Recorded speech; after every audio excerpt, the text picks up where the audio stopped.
지금까지 우리는 에베소 교회, 서머나 교회 살펴보았습니다. 이제 세 번째 교회, 버가모 교회입니다. 오늘 요한계시록 2장 12절의 말씀을 가지고 버가모 교회에 나타난 예수님의 모습에 대해서 생각을 해봅니다. 첫째, 버가모 교회입니다. 이 버가모로 말은 강하게 하다, 탑, 망대 이런 뜻을 가지고 있는 합성어입니다. 그래서 이 버가모는 탑과 결혼이라는 뜻의 합성으로서 결혼탑이라는 의미를 가지고 있고, 또 이런 견해가 있뿐만 아니라 이중 결혼이라는 말로 가지고 이중 결혼이라는 견해를 가지고 있고, 또 하나는 연합하다는 말로 의미해서 세상의 권력과 합치됐다, 연합됐다 하는, 그래서 이런 세 가지 결혼탑, 그런 이중 결혼, 세상 권력과 합치 연합됐다 하는 그런 의미로 지금 해석을 하고 있습니다. 근데 이 버가모 교회는 이방 종교, 이방 종파와 배교, 그래서 예수 믿는 교회의 모습으로는 배교되어 있고 이방 종파와 같이 함께 합해져서, 그래서 이래 배교해서 다른 이방 종교와 더불어 함께하는 그런 교회에 있습니다. 그러나 이 버가모 교회는 초기에 기독교의 중심지가 되어졌는 이런 모습을 볼 수 있습니다. 요한계시록 2장 14절에서 16절에 그러나 내가 두 가지 책망할 것이나니 거기 내게 발람의 교훈을 지키는 자들이 있도다. 발람이 발락을 가르쳐 이스라엘 앞에 올무를 놓아 우상의 제물을 먹게 하였고 또 행음하게 하였느니라. 이와 같이 내게도 니골라당의 교훈을 지키는 자들이 있도다. 그러므로 회개하라. 그리하지 않으면 내가 내게 속히 임하여 내 입에 검으로 그들과 싸우리라고 말씀하고 있습니다. 지금 니골라당, 이 니골라당의 교훈을 지키는 자들이 있다. 그래서 이와 같이 배교하고 예수님을 배교하고 나타나는 이런 니골라당과 더불어 하는 발람 교훈을 지키는 이런 사람들이 많이 있다. 그래서 섞여서 연합되어져 있다. 그럼 결국은 정치적인 것과 더불어 휩쓸려 함께 살아가고 있다는 그런 모습을 말씀하고 있습니다. 그러나 그 이름의 중심에는 그때 당시는 기독교로 해가지고 버가모 교회라는 이름 하나밖에 없었기 때문에 이 버가모 교회는 기독교의 중심적인 어떤 그런 역할을 해가고 있었다는 것입니다. 근데 그때 당시 그 교회는 안디바는 요한계시록에 서여지기 전에 이미 여기에서 기독교의 최초의 버가모 교회의 최초의 순교자가 되어졌습니다. 요한계시록 2장 13절에 내가 어디 사는 것을 내가 아노니 거기는 사탄의 위가 있는 데라. 내가 내 이름을 굳게 잡아 내 충성된 증인 안디바가 너희 가운데 곧 사탄에 거하는 곳에서 죽임을 당할 때에도 나를 믿는 믿음을 저버리지 아니하였도다고 말씀하고 있습니다. 그래서 이 버가모 교회는 결혼탑, 이중 결혼, 세상 권력과 합치한 그런 교회 모습에서 니고달당이나 오늘 이런 발람의 교훈을 지키고 행함하는 그런 교회였습니다. 그런데 그런 것이 그 교회가 곧바로 사탄의 위가, 사탄이 앉아있는 자리가 되는 교회가 되어졌다는 거예요. 그러므로 오늘 우리에게 있어서 중요한 것은 이런 가운데 예수님이 말씀하고 있습니다. 곧 사탄이 거하는 곳에서 죽임을 당할 때도 저는 내 믿음을 버리지 않았다. 우리는 믿음이 어떤 모습 속에 있든지 환경이 좋든 나쁘든 우리는 믿음을 버리면 절대로 안 되는 줄 믿으시기를 바랍니다. 우리 많은 사람들이 어렵고 힘들면 예수님을 잘 믿는데 오히려 환경이 좋고 축복을 받아 잘 살면 예수님을 더 잘 안 믿어요. 근데 어렵고 힘든 가운데 어떻게 예수님 잘 믿어갖고 잘 되고 범사가 형통하고 또 육신적으로 복을 주어서 돈도 많이 벌게 하면은 예수님이 더 잘 믿어야 되는데 오히려 거꾸로 잘 먹고 잘 살다 보니까 잘 됐다 보니까 오히려 예수님이 더 잘 못 믿고 있다. 왜 그렇습니까? 전부 다 자기가 했는 걸로 착각하고 있거든. 하나님의 은혜로 그런 축복을 주었음에도 불구하고 자기가 했다고 생각하고 원래부터 자기는 그랬는 줄 알고 있다는 거예요. 우리 대한민국이 얼마 50년 전에 해도 이렇게 가난했었는데 오늘 이렇게 부흥되고 경제적으로 잘 사는 나라가 되어졌습니다. 세계 12국이 되어졌습니다. 옛날엔 최고 못하는 갓난한 그런 나라였습니다. 근데 지금은 모두가 다 그때는 다 생각도 안 하고 잊어버렸습니다. 원래 우리는 처음부터 이렇게 잘 사는 나라라고 이렇게 생각했습니다. 50년, 60년 전에도 한글을 모르고 무학자가 얼마나 많았습니까? 그런데 지금은 무학자가 없어요. 세계 최고로 문명인이 없는 나라가, 문명자가 없는 나라가 대한민국입니다. 이 어마어마한 축복을 받았으면 이제는 예수님이 잘 믿어야 될 거 아닙니까? 그런데 오늘 잘 믿는 것이 아니라 다른 것과 짬뽕을 하고 다른 것과 배석이 섞여서 이렇게 입술을 가는 그런 모습을 볼 수 있습니다. 그래서 뭐라고 말합니까? 회개하라 그러지 않으면 내가 내 속히 임하여 내 입에 검으로 그들과 싸우리라고 말씀하고 있습니다. 버가모 교회에 나타난 예수님의 모습은 좌우에 날선 검을 가진 분이 바로 예수님입니다. 그래서 그들에게 이야기합니다. 네가 회개하지 않으면 내가 속히 임하여 내 입에 검으로 그들과 싸우리라고 말씀하고 있습니다. 자, 두 번째, 좌우의 날선 검입니다. 좌우는 오른쪽, 왼쪽인데 그런 것이 아니라 두 날, 즉 왼쪽에도 날이 섰고 오른쪽에도 날이 섰다는 거예요. 두 날을 가진 이런 뜻입니다. 그래서 이 말은 두 번이라는 말과 그다음 입, 칼날에서 유래되어 강처럼 두 개의 입을 가지고 두 개의 입을 가지고 있다. 그래서 두 날 가진 이런 뜻을 가졌습니다. 그래서 두 날 가진 검은 많은 사람이 율법과 복음이라고 얘기를 하는 사람도 있으며 또한 이 두 날 가진 칼은 철저한 칼의 효력을 말합니다. 두 날 가진 검이라는 이 말은 이중적인 의미를 말하는데 이는 하나님의 말씀은 항상 이중적인 요소가 있다. 그 말은 사악한 사람들은 쳐버리고 칼로, 선한 사람은 보호하는 것이 칼인 줄 믿으시기를 바랍니다. 악한 사람들은 칼로 쳐버리고 죽여버리고 선한 사람은 그 칼로 보호하고 지켜주는 것입니다. 그리고 어떤 데는 형별을 하고 어떤 데는 고쳐줍니다. 그래서 교회들에게 보내지는 이 모든 편지들 속에서는 항상 축복과 정죄에 속한 예리한 하나님의 말씀으로 포함되고 있습니다. 그래서 좌우에 날이선, 날선, 이 날섰단 말은 날카롭다, 예리하다. 칼을 옛날에는 추수할 때 되면 칼을 벼릅니다. 칼을 갑니다. 숫돌에서 가르면은 날이 아주 예리하고 날카롭게 써집니다. 그와 같은 상태, 잘 갈아낸 상태, 그 상태가 예리하다. 그래서 예리하고 날카롭다는 거, 날이 섰다는 거예요. 그리고 또 이 말은 아주 빠르다, 신속하다. 칼이 날이 섰으니까 자른데 원전이 다른 것은 칼이 이빨이 빠지고 둔해지면은 시간이 걸리는데 아주 신속하게 빨리 자를 수 있다는 것이죠. 그래서 여기는 날 섰다는 말은 예리하다, 오늘 날카롭다. 그리고 신속하다, 빠르다는 말입니다. 그래서 이 예리한 칼, 검입니다. 이 예리하는 것은 예리한 것에 두 군데 쓰여졌습니다. 하나는 칼에 대해서 써있고 하나는 낫에 대해서 씁니다. 첫째, 칼입니다. 이 칼은 요한계시록 1장 6절에 오른손에 7별이 있고 그 입에 좌우에 날선 검이 나오고 그 얼굴에는 해가 힘있게 비치는 것 같더라. 예수님에 나타난 예수님의 모습이 오늘 날이 선 검, 즉 예리한 날카로운 칼과 같다. 하나님의 말씀은 예리하신 줄 믿으시기 바랍니다. 그냥 우리 동시에 우스갯소리 지르가는 게 아니고 분명하고 확실하게 써낼 것인다.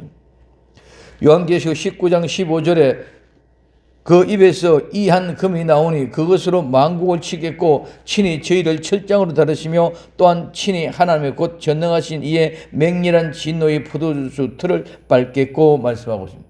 예수님이 재림하시면 입에 이향금, 즉 입에 날카로운 예리한 칼이 나옵니다. 그 다음에 낫입니다. 예리한 낫입니다. 요한계시록 14장 14절에 또 내가 보니 흰 구름이 있고 구름 위에 사람들의 아들과 같은 이가 앉았는데 그 머리에는 금 면류관이 있고 손에는 이한 낫을 가졌더라. 이 이한 낫이 바로 예리한 낫입니다. 날카로운 낫입니다. 자, 지금 그러면 칼은 입에서 나와서 예리한 것은 모든 것을 확실하고 분명하게 잘랐느냐 안 잘랐냐는 건 분명히 잘라진 것인 줄 믿으시기 바랍니다. 하나님의 말씀은 분명히 선과가 딱 잘라놨어요. 그 다음에 그 잘라놓은 대로 낫선은 심판하는 줄 믿으시기 바랍니다. 낫선 예리한 낫을 가지고 낫선 자르는 겁니다. 뱀이다. 그래 자르고 베는 것을 그는 심판하는 것입니다. 그래 없으면 오늘 흰 구름이 있고 구름 위에 사람의 아들과 같은 이가 앉았는데 그 머리에 멸관이 있고 그 손에는 이한 낫 예리한 낫을 가지고 있더라고요. 그리고 뒤에 영어가 14장 17절에 18절에 또 다른 천사가 하늘에 있는 성전에서 나오는데 또한 이 한 낫을 가졌더라. 또 불을 다스리는 다른 천사가 제단으로부터 나와 이 한 낫 가진 자를 향하여 큰 음성으로 불러 가로되 내 이 한 낫을 휘둘러 땅에 포도송을 거두라. 그 포도가 익었느니라 하더라. 자, 앞에 14장 14절은 먼저 알고 곡식들을 거둡니다. 이 곡식을 거두는 것은 예수님이 직접 아름다운 알곡을 거둡니다. 곡식을 다 거두고 나면 그 다음에 오늘 14장 17절 이하부터는 포도송이를 거둡니다. 포도송이를 거둬도 이 포도송이는 그는 이 한 낫을 가진 분이 명령을 하니까네 오늘 불을 다스린 천사가 그 포도송이를 추수합니다. 그래서 알곡을 추수하고 그 다음에 포도송이를 추수합니다. 포도송이는 추수할 것은 모두가 다 밟아서 터뜨려서 피같이 흘러나옵니다. 알곡은 정말 그대로 곡간에 들입니다. 창고에 들입니다. 오늘 포도송이는 전부 다 발로 포도주 틀에 들어가 밟아보면은 포도송이 전부 다 터져서 포도주가 피와 같이 흘러 넘칩니다. 이 심판을 얘기해요. 그래서 이 한 낫을 예리한 날카로운 낫을 가지고 심판한다는 것이죠. 그리고 이 예리한 칼은 입에서 나오는 이 칼은 가지고 심판하는 것이 아니라 하나님의 말씀의 기준이 정해져 있다는 것입니다. 그리고 오늘 이 예리한 이 검은 칼이잖아요. 야만인들이 사용하는 크고 널찍한 그런 폭넓은 칼이고 예리하고 양날 가진 칼입니다. 그래서 이 칼을 가지고 우리 마음을 자르고 자르면은 그 속에서 모든 것이 다 드러나게 되어져 있는 줄 믿으시기 바랍니다. 그래서 우리는 그 칼로 자르면 우리의 심령이 아파서 고통받는 것을 얘기하고 있습니다. 누가복음 2장 35절에 또 칼이 내 마음을 찌르려 하리라. 이는 여러 사람의 마음의 생각을 드러내려 함이라고 하더라고 말씀하고 있습니다. 내 마음을 찌른다. 이 말은 말씀을 통해서 무엇을 통하여 즉 말씀을 통하여 들어간다. 통과한다. 어떤 사람의 마음을 통과한다는 말인데 어떤 사람이 그 마음을 통과하는데 그 말씀이 지나간다는 말씀입니다. 즉 하나님의 말씀의 칼이 내 마음을 통과한단 말인데 이 말은 내 마음에 그 칼이 지나가면 수많은 엄청난 고통 속에 아파하게 될 줄로 믿습니다. 이 말은 무슨 말입니까? 하나님의 말씀이 칼이 내 심령을 내 마음을 자르고 들어가면 내 속에 있는 모든 죄와 허물들이 드러나기 때문에 너무너무 아파하고 힘들고 괴로워다. 그러나 그 죄를 드러내어 예수님 앞에 내어놓고 회개하면 성령님이 우리의 더러운 추악한 그 죄를 예수님의 십자가 아래 가지고 가서 예수님이 흘러가는 그 십자가의 보혈로 피로 더러운 죄를 다 씻어서 깨끗하게 해주시는 줄 믿으시기를 바랍니다. 그래서 우리는 회개라는 것이 그냥 쉽게 말로만 회개했다 이런 것이 아니라 회개는 내 마음을 자르고 칼이 지나가는 것이기 때문에 엄청나게 고통스럽습니다. 그래서 회개를 아는 사람은 회개의 고통 때문에 회개를 못해. 그렇기 때문에 회개한 사람은 절대로 두 번 다시 죄를 지을 수 없는 것이 회개에 있는 줄 믿으시기 바랍니다. 회개했다 그러고 또 죄를 짓고 절대로 그런 것이 아닙니다. 오늘 우리는 우리의 마음을 칼이 자르고 지나갔기 때문에 절대로 한번 생각해 보십시오. 우리의 마음이 아니에요. 우리의 몸을 칼로 찔러갔다면 그 사람 죽는 거 아닙니까? 죽음과 같이 되어진 것이 내 마음을 칼이 자르고 지나갔어.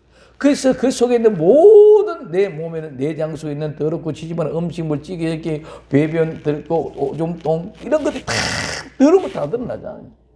마찬가지로 우리의 마음이 더러운 모든 추악한 죄, 더럽고 지저분한 죄, 남을 미워하고 시기하고 원망하고 불평하고 간음하고 음행하고 삶을 죽이고 싶던 미워했던 이런 모든 것이 다 드러나는 거예요.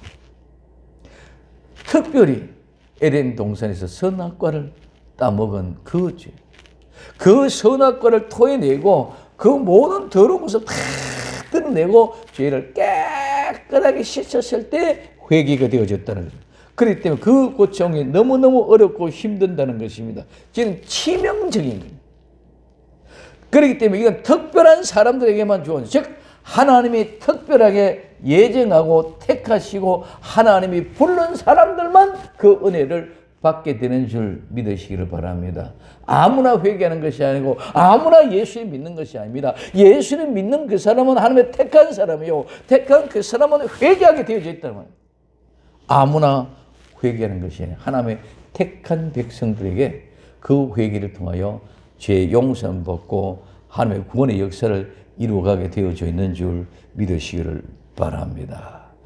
그래서 오늘 좌우에 날쌘 금을 가지신 분, 좌우에 날선 금을 가지신 분입니다. 그래서 버가모 교회에 나타난 예수님의 모습은 좌우에 날카로운 금을, 칼을 가지신 분으로 나타났습니다. 좌우에 날카로운 금은 헬라의 원어 뜻은 두 입에 날카로운 금이라는 뜻입니다. 이는 선과 악, 정사를 다스리는 권위를 가리킵니다. 로마 정부하에 있던 총독들은 두 계층으로 분류되는데, 한 계층은 총독가 있는 그 총독이 검을, 즉 칼을 사용할 수 있는 권리를 갖고 있는 총독과 그런 권리가 없는 총독으로 분류가 되어졌습니다. 그래서 검의 사용권을 가진 총독은 생사권, 죽고 살리는 권한을 가지고 있습니다. 그래서 아무 때나 어느 이교도 신자되게든 그 권리를 사용하고 죽일 수 있었다는 거예요. 성도들에게 마지막 결단이 양쪽에 날카로운 검을 가지고 계신 부활하신 예수님이 계신다는 사실을 우리는 꼭 잊지 말고 깨어 있어야 될 줄로 믿습니다. 로마의 권력은 사탄의 입장에서 보면 강력한 권력이고 능력인 줄 알고 그렇게 생각하고 있지만, 그러나 우리는 죽음에서, 사망에서 부활하신 그 예수님은 그보다 훨씬 더 큰 능력과 권능을 나타내고 계시는 위대하신 분인 줄 믿으시기를 바랍니다. 그러면 좌우에 날선 금, 성령의 금입니다. 그 성령의 금은 곧 하나님의 말씀입니다. 에베소서 6장 17절에 구원의 투구와 성령의 금, 곧 하나님의 말씀을 가지라. 성령의 금은 곧 바로 하나님의 말씀입니다. 그러면 그 하나님의 말씀의 특징, 첫째, 마음속에 있는 생각을 드러낸다. 누가복음 2장 35절에 또 칼이 내 마음을 찌르는 듯 하리라. 이는 여러 사람의 마음의 생각을 드러내려 함이라고 말씀하고 있습니다. 칼은, 하나님의 말씀은 우리의 마음을 찌르는 듯 하여 여러 사람의 모든 생각과 모든 마음을 다 드러낼 수 있는 것이 하나님의 말씀이고 칼인 줄 믿으시기 바랍니다. 그래서 여러 사람들의 마음을 다 통과했습니다. 그때 여러 사람 마음을 다 알고 계시고 마음과 생각을 다 드러내시고 폭로해줘요. 이와 같은 더럽고 지저분한 모든 죄를 다 드러내서 폭로하는 것이 하나님의 말씀입니다. 그래서 폭로하고 드러내면 나는 수치스럽고 부끄럽기 때문에 회개하고 용서를 구하지 않으면 안 되기 때문에 용서하게끔 만들기 위해서 마음을 찌르는 줄 믿으시기를 바랍니다. 두 번째, 만국을 심판하십니다. 요한복음 12장 48절에 나를 저버리고 내 말을 받지 않은 자를 심판할 이가 있으니 곧 나의 한 그 말이 마지막 날에 저를 심판하려고 말합니다. 심판한다는 말은 분리한다는 말씀입니다. 결정한다는 말씀입니다. 판단한다는 말입니다. 그래서 예수님을 저버리고, 즉 예수님을 거절하고 예수님의 말을 믿지 아니하는 자는 예수님이 하신 말씀, 즉 그 말씀 칼이 마지막 날에 심판하여 판단하시고 결정해서 분리시켜 버리는 줄 믿으시길 바랍니다. 그래서 심판한다 말은 구분해서 지옥 갈 것, 천국 갈 것. 이게 심판이고 판단이고 구분인 줄 믿으시기 바랍니다. 구분해서 나는 것이 바로 심판입니다. 그래서 만국을 심판하신다. 세 번째는 영과 혼과 관절, 골수까지 찔러 쪼갭니다.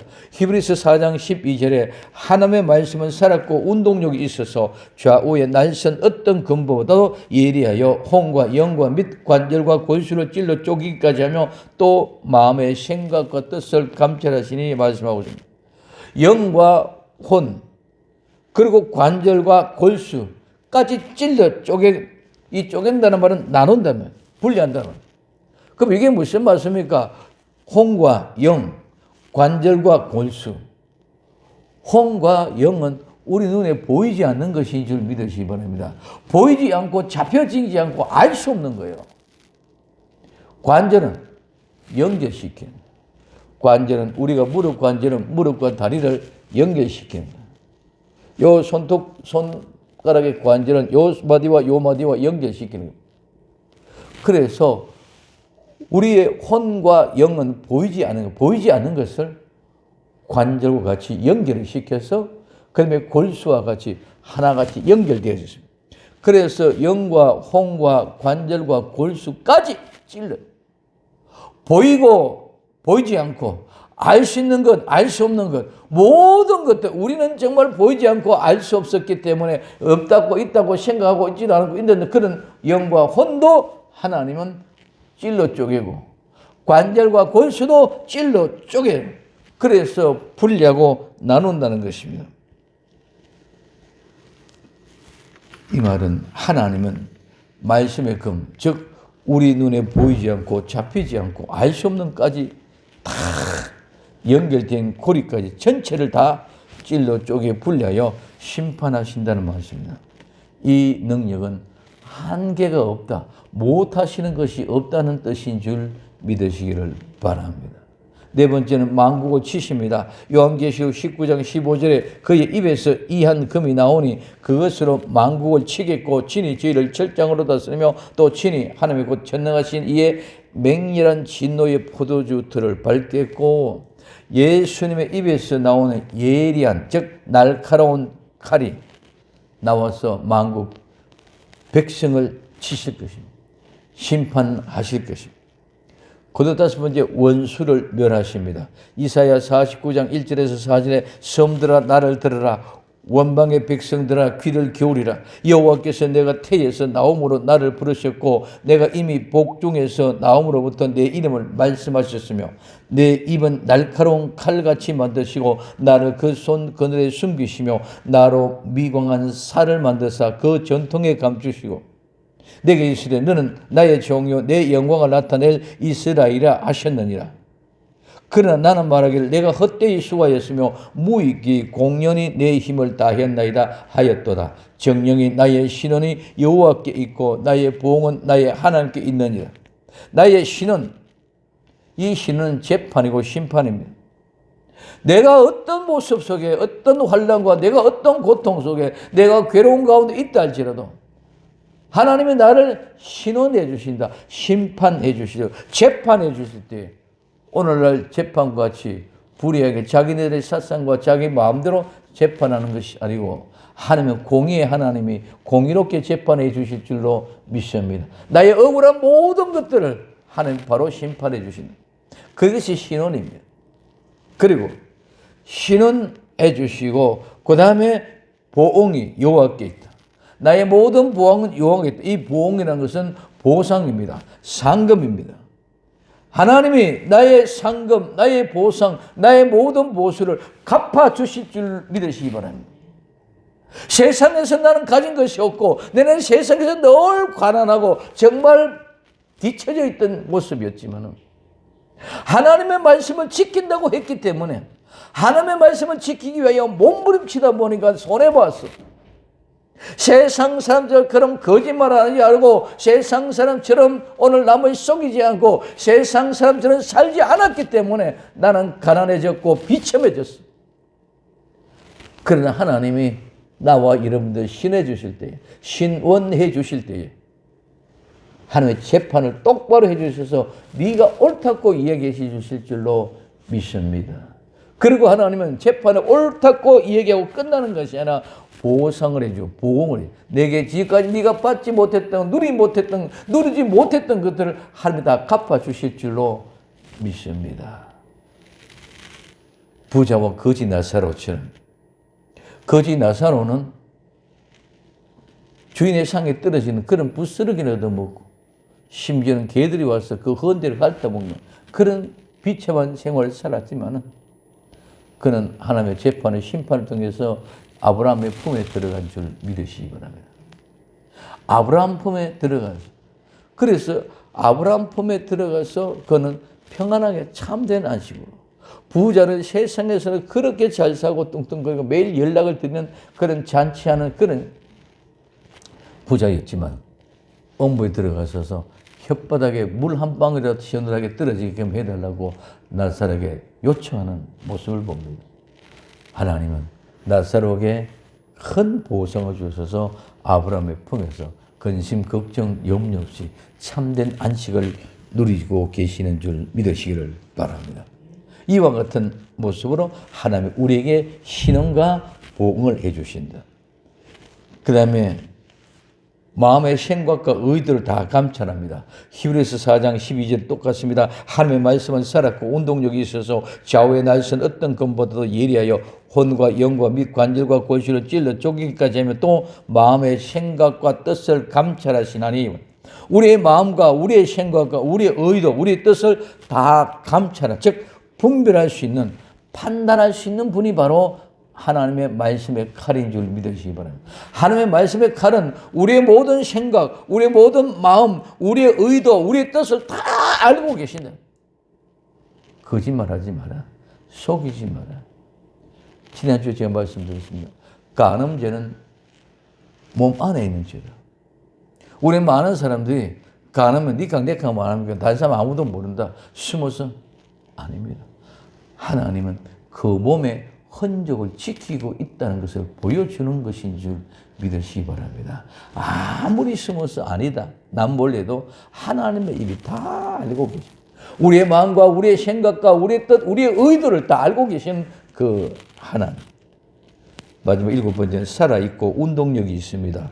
오늘 히브리서 4장 12절입니다. 저 오늘 하나님의 말씀은 살았고 운동력이 있어서 좌우에 날선 어떤 근보도 예리하여 말씀합니다. 살았고, 이 말은 하나님의 말씀은, 검은 살아있는 것인 줄 믿으시기 바랍니다. 그냥 이렇게 떠 있는 이런 칼이 아니라, 그냥 이렇게 있는 이게 그냥 말씀이 아니야. 하나님의 말씀은 살았고 지금도 움직이고 계시는 줄 믿으시기를 바랍니다. 그래서 살아있는 말씀입니다. 다른 글과 책은, 그리고 모든 우상들은 죽은 것입니다. 살아 계시기 때문에 운동력이 있으며, 즉 효력이 있는 활력이 있습니다. 그렇기 때문에 그냥 말씀이 아니라, 그냥 칼이 아니라 살아서 지금도 효력을 발하고 있고 활력이 있는 말씀입니다. 그렇기 때문에 우리 모든 혼과 영과 관절과 골수도 찔러 쪼개기까지 할 수 있는 그뿐만 아니라 우리가 심판도 할 수 있다는 것입니다. 그렇기 때문에 우리는 하나님의 말씀 그냥 몇 구절을 암송한다, 이것이 중요한 것이 아니라 하나님의 말씀은 지금도 살아계신다. 그래서 하나님 앞에 우리는 두렵고 떨림으로 깨어 있어야 될 줄로 믿습니다. 오늘 얼마나 많은 사람들이 하나님 앞에 두렵고 떨림으로 깨어 있습니까? 말은 하나님 앞에 두렵다, 무섭다 하지만은 실제적으로는 전혀 하나님이 없어요. 안 계셔요. 하나님이 계신다면 내가 지금도 이 말씀하고 이렇게 행동할 수 있느냐 이거죠. 하나님이 계신다 사실을 믿으면 하나님이 지금도 운동하고 운동력이 있고 살아 계신다는 사실을 반드시 믿어야 될 줄 믿으시기 바랍니다. 그럴 때 우리는 하나님 말씀 앞에 두려워하며 깨어 있다는 것입니다. 버가모 시대는 AD 313년부터 590년 사이로 로마 카톨릭이 국교 시대로 시작된 때입니다. 이 시대는 외형적인 성장이 급속히 진행되어 교회 통치가 행해지는 시대입니다. 이 교회의 특징은 한마디로 비진리와 타협하여 변질된 교회입니다. 이때 사도신경이 나왔습니다. 이때 성탄절이 나왔습니다. 이때 부활절이 나왔습니다. 이때 마리아 우상이 다 나왔습니다. 그러나 아무리 급성장하고 부흥하여도 온 세상을 다 통치하고 종교로 지배하지만은 비진리는 비진리일 뿐인 줄 믿으시기 바랍니다. 비진리와 진리가 합하면은 비진리입니다. 진리가 비진리를 합한다고 해서 진리가 되는 것이 아니고 진리가 비진리 합하면 비진리가 되는 것입니다. 검은색과 흰색을 합치면 절대로 흰색이 되는 법이 없습니다. 검은색에 휩쓸되고 그 다음에 오히려 되면은 그 검은색이 회색이 되죠. 모든 것을 다 섞어서 분자로 구분할 수 없게끔 만드는 것입니다. 오늘 우리는 부활하신 예수님, 이 말씀의 하나님 분명히 분리하실 줄 믿으시기 바랍니다. 그 분리는 비진리와 진리를 구분하실 것입니다. 그분은 지금도 살아계시고 운동력 있고 활발하고 활동하고 계시는 줄 믿으시기 바랍니다. 하나님의 살아계시는 하나님 앞에 깨어있는 나와 여러분들. 그래서 성도는 끝까지 진리 안에서 예수 그리스도 안에서 든든히 서가요. 오늘도 예수님이 살아서 나와 함께 계신다. 지금도 하나님은 나와 함께 계신다는 사실을 꼭 믿으시고 흔들리지 마시기를 바랍니다. 요한복음 14장 6절에 예수님께서 가라사대 내가 곧 길이요 진리요 생명이니 나로 말미암지 않고는 아버지께라 올 자가 없다. 오직 예수님 마라나다. 예수님과 함께하는 복된 성도 되기를 예수님의 이름으로 부탁을 드립니다. 기도합니다. 사랑하는 주님, 아름다운 믿음으로 정말 진리와 비진리 절대로 섞일 수가 없습니다. 정말 아무리 교회가 부흥되어져도 비진리와 타협할 수는 없습니다. 아무리 정치적으로 세력이 있고 강하고 될지라도 절대로 예수 그리스도를 부인할 수가 없습니다. 예수님이 지금도 살아계시고 하나님이 살아계신 부활하신 그 분 앞에서 경각하고 깨어있어 오직 예수님 마라나다 신앙으로 끝까지 승리할 수 있는 복된 성도가 되게 하옵소서. 다시 오실 예수님의 이름으로 기도드립니다. 아멘.